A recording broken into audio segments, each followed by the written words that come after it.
Hey guys, welcome back to SoCal Expeditions. In today's video, I'm going to show you how to seal a bed.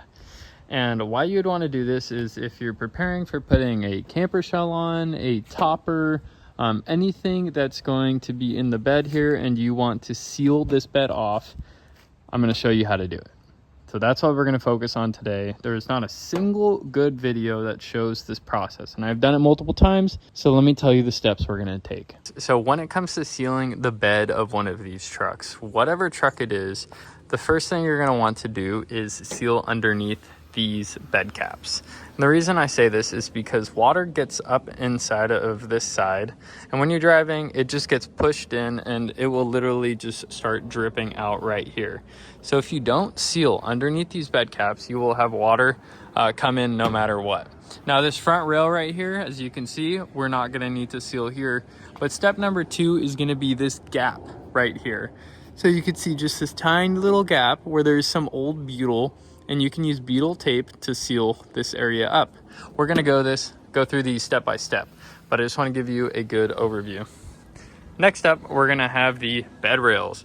These are gonna need to come off, and we're gonna need to silicone behind them everywhere that a screw is, because this is open into the bedside and we'll have water come up the bedside from the rear tires, and it will actually leak behind this and it will start dripping out. So these need to come off. You have one passenger side, front, and driver's side. So there's 3 real main steps for water intrusion here back. Underneath here, the corners, and underneath these bed rails.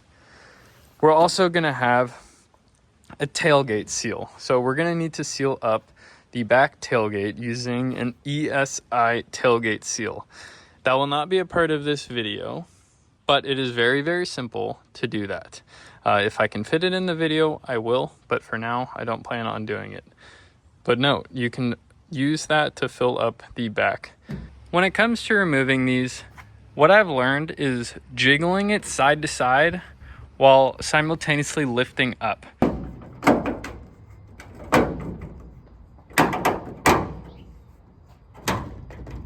All right, and with enough wiggling, starting from the back and moving forward, we have this entire piece removed. Now you can see what I'm talking about when it comes to we need to seal this area up. All these holes will let in water. They will come from underneath the bedside and then just start coming out the side of the bed.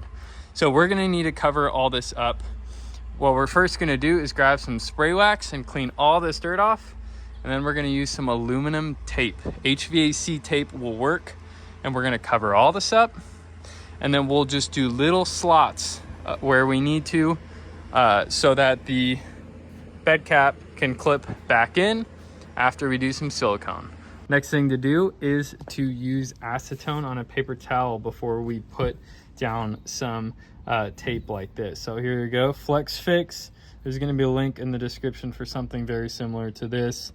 So to give you guys a little bit of an idea, I'm kind of pulling it back a little bit, lining it up straight, and then using my thumb to press it down going backwards. And I'll go all the way till right here.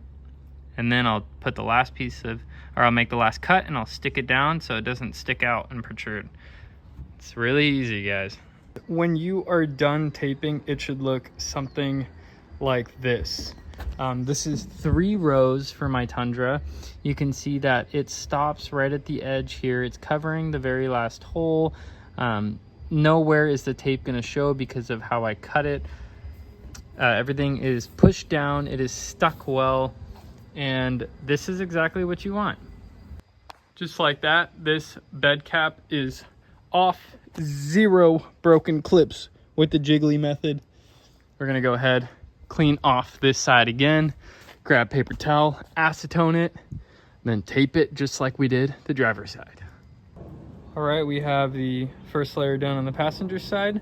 Now I'm gonna do second layer and then third layer. Here's what we have for the silicone part. As you can see, I have 3 strands going down all the way to the very end, and I have 2 strands on the actual bed cap itself. this isn't pretty. This isn't supposed to look pretty. It's supposed to seal water out. So what we're gonna do is we're gonna go ahead and get a couple of these clips in and then punch the rest in and put some weight on and let it sit down and just stick. And we hope that it's waterproof. Here we go, second side finished up. I only did 2 strips, in internal and external on this one, as well as internal on here, because I need to save some of the silicone to do around the holes for the bed rails, so please don't leak. All right, so for holes like this, you can plug them in silicone, or you can use stuff like this. This is like a rubber wire grommet.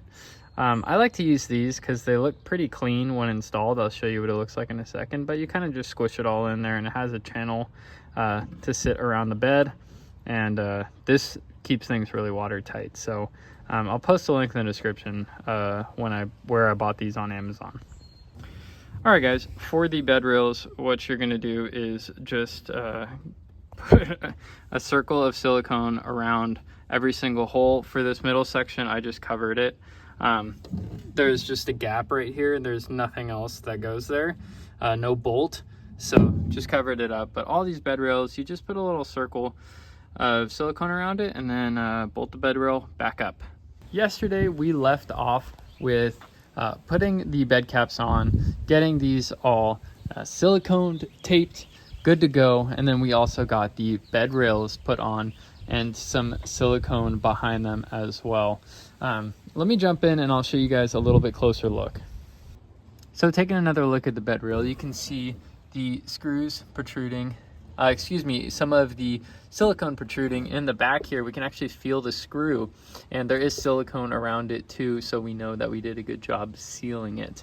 For this middle section right here, you can see this excess silicone. You could also tape it from the backside too. With my fingers back here, I can feel it. So if you use something like flex tape, or even that HVAC ducting tape, that will work too. It's just easier to remove something like this because it comes off as one piece in the future. That's what I've learned with these, but keep that in mind. So you can do it however you'd like. So what I'm holding in my hand is called butyl tape. Now you can get these in different colors. You can get them in white, black, or gray, but pretty much this is a putty that doesn't really shrink or just change character over the course of its lifespan. I recommend using something like this. There's links in the description for ones that I've used from Amazon that are different colors, and this will help seal up that gap right there, and just generously apply it. Also, you can use something like butyl tape underneath the bed rails too on the HVAC tape. However, I have noticed that sometimes it will cause it to like not fully waterproof the side of the bed like silicone does. For that reason, that's why I use silicone underneath here instead of butyl tape, just because I think butyl tape is better at covering gaps like this versus this entire length. So that's just my opinion. I've applied the butyl tape to this corner right over here, and I honestly don't know if it's gonna stop the leak or not. The hardest part about a corner like this is because of these gaps down here, I might get water intrusion, I might not. And it's really impossible to get it from the outside without taking the bed off. So right now, this will do, and we'll continue to assess as we put the camper on and test it over time. So that's what it looks like done. This is what it looks like not done. So we're starting way in here, and we're pushing everything this way and just filling this gap all the way around up until about right here. And we can still continue to go down and fill the gap with the butyl tape as far as we can to try and prevent water leaking. Now that we got the butyl tape done, the bed sides are silicone, the bed rails are siliconed, there is one last thing to do, and that is when you install your new topper, use some quality bulb seal. This is from ESI. It's probably my favorite that I've ever used. It's a Super Cap Seal XL. It's a triple bulb seal. You can see it right here, and it really does a good job for these heavier caps, as well as just having 3 layers of waterproofing. Highly recommend this. The link is in the description. If they make a 23-foot length if you have a 8-foot bed, but this will work for 6.5-foot beds all day long. Highly recommend it. All right, a little fast forward. We have a camper on the truck. I'm not gonna go into detail about this today, but we're gonna test out my waterproof job. So this is how I like to test things. If it doesn't survive this, then it will not survive torrential downpour. We're gonna test both sides and then we'll check inside to see how much water leaked in, if any at all.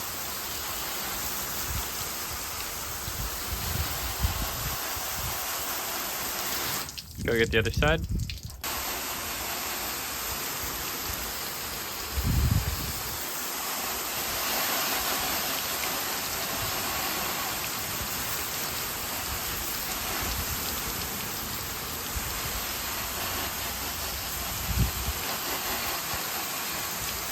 All right, let's go take a look how much water leaked in.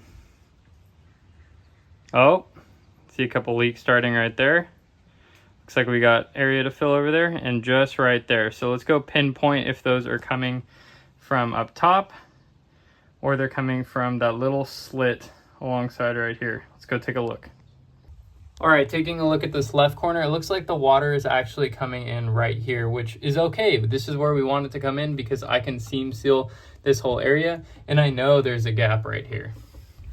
Looking at this side, we're actually dripping from somewhere up here in this corner, which I can feel a gap right here. Put my finger in there, there is a gap that leads outside. So we know to put butyl putty in this area, both inside and outside, and we'll mimic that on the other side. Looking at the bed rails though, no water intrusion at all. So just these two corners, and that's what I would consider kind of extreme conditions. Same thing on this side. We're gonna put a little bit of butyl putty, butyl tape inside of here, and it's good to go. This is a really good job for that extreme testing. And guys, that is gonna be it for waterproofing a truck. If you have a Toyota, a Ram, a Ford, the steps are gonna be pretty much the same. Cover all the gaps you can with silicone, use butyl rubber, get yourself a quality seal. Hope you guys enjoyed, hope this helps you out, and see you guys in the next one.